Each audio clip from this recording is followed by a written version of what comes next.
guys, Jenny with On Fire Fit. I am doing some ballet today. I know that my weekly videos have primarily been high heel related, and yet my channel started a long time ago with a lot of ballet, and I am going to incorporate some of that again. Part of it is it relieves my jaw.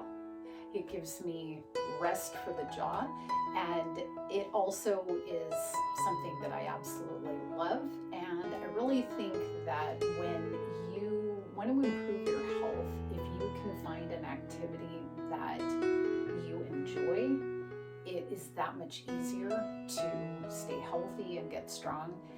So whether it's ballet or something else for you, I would encourage you to find something that you really enjoy. And even if you're not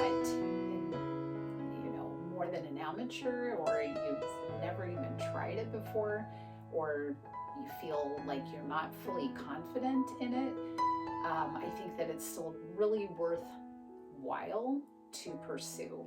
I am not a ballerina. I am not an expert.